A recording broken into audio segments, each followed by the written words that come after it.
Yo, what's good everybody? My name is GoConfest and today I'm going to be giving my thoughts and opinions on Dragon Ball Z Sparking Zero because the game's coming out for the standard edition players. I've had the early access because I bought the deluxe edition of the game, so I thought I'd let those players know how the game is and how I truly feel about the game and my honest overall rating of the game.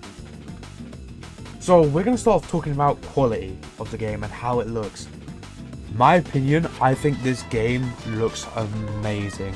Like for it being like an anime game on a new engine, this game looks amazing, easily runnable with even if you don't have even if you're just like a tiny bit under the recommended specs, you could still run this at 60 frames and it will still look perfect on your screens.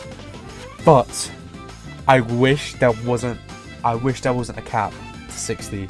If there wasn't a cap to 60, there would be this game would probably be the best looking game of this year. I can guarantee you. Like the hair physics, how it's all wavy. There's just so much. There's just so much attention to detail. It is just mind blowing. Like this is what a Dragon Ball game has needed for a while. Like just so much detail in a game and like aesthetically looking nice as well. It's just everything we needed for a Dragon Ball game. And everyone's enjoying it. That's good. I'd say quality-wise, performance-wise, perfect. Like French kiss immediately. French kiss.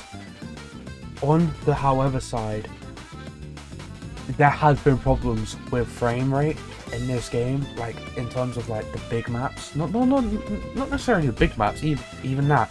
It's like the World Tournament map. It has too many people there, and it hurts everyone's frame rate, like anyone's frame rate.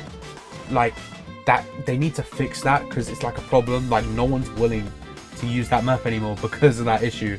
Like the frame rate slows the game down in this game, and I feel like if they got rid of that frame cap, as I said earlier, then there would be massive advancements in this game and everyone would start using all the maps together. But hey, you can only wish that Bandai see this and like actually take up the advice that I've said and how they could improve on like certain aspects of the game. But yeah, quality wise, I love this game, but it has its downsides. The next thing I'm going to talk about is the gameplay and how it feels retrospectively, because I love how the gameplay can feel, and it is really enjoyable once you know how to play the game and understand all the controls, the combos, and like just beating people up in a fight, in a ranked match, chilling, getting a rank up, listening to music, doing your thing. Don't get me wrong, that is fun. But there can be some times where stuff like Sonic Sway can get annoying because people can just spam it without any repercussions, losing any ki, and just having the advantage over it because you lose ki, they don't lose anything, they don't lose a skill point. And there's also the things go with like the revenge counter. I feel like the revenge counter can be pretty useless sometimes, and it's a good idea, I think, to stop combos, but like at the cost of skill points. It's like high. It's like you use something for like that has a high risk, low reward type situation. I don't know how to explain it properly, but like you're getting rid of a skill count which you could possibly use to get yourself like max power as well. And then you use the revenge counter, and then you end up just in another combo, and it just doesn't work out properly. And then I don't get why, but like what's it called? Perception. It is just too overused in this game. Like I get that everything has to have a counter in this game because it's unbalanced. Like everything's unbalanced. They even said when the game came out it's unbalanced. But perception has to have some sort of like usage. Like you have to have certain amount of skill points to use it, you have to have ki to use it, or something like that. Like they need to make it so it's like it's rewarding but it costs a lot to do, so it has more of a struggle essentially. But gameplay wise, like the combos, I love how detailed they are, like how easy they are to learn, and yeah, it's just the combos are just simple. I think that's just how it is meant to be. That's how it was in BT3. They were just hella simple. Like you would chain a combo, then go into like a super or an ultimate, and yeah, you'd be just chilling and then having fun. But yeah, there's definitely some things they need to improve gameplay wise. I think there's everything that needs a little bit improvement, you know? Nothing's perfect, not everything's perfect, but yeah, that's my thoughts on the gameplay and how it feels.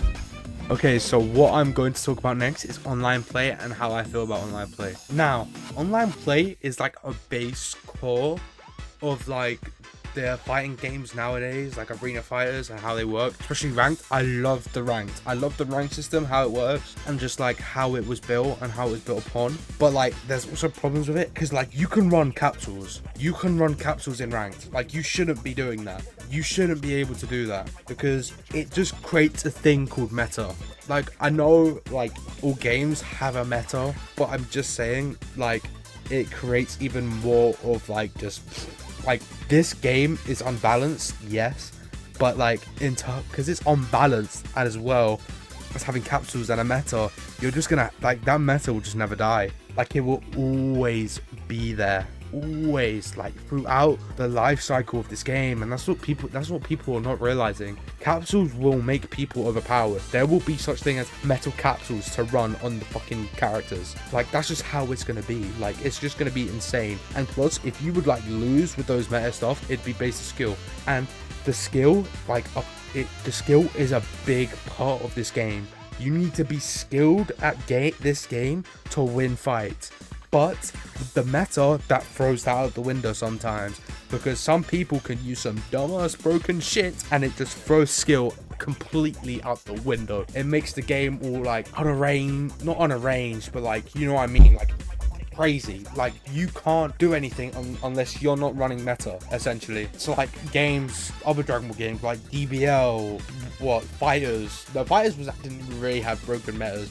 You couldn't really equip anything on them. But like DBL I think DBL is like the #1 candidate when it comes to meta that I think of. But then again, the meta's not everlasting because it keeps on switching. But then you have meta equipments on units. But yeah, it still goes like that. It's that same sort of system. But Smoking Zero would have it like the majority of the game's life cycle. Like you could not do anything about that. When this game is especially revolved around skill, I feel like that just throws the skill right out the window. Like you don't have the skill. Like the skill is just not there anymore. You just completely lose it, and it's like annoying as well. Like because the meta, like meta's always gonna be a thing in games like this. It's always gonna be a thing.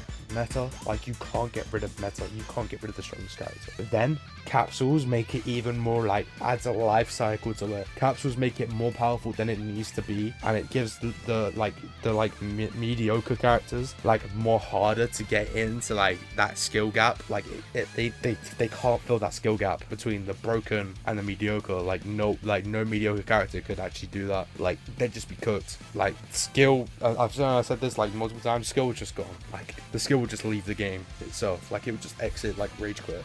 Like you don't need skill. If capsules in the game, like, and they're broken, like there's meta capsules to run, there'd just be no skill. And this is a game solely focused around skill. But that's just my opinion on online ranked. I know it seems like I'm ranting on it and I hate it, but I genuinely, at my time of playing ranked, I think I'm like B5.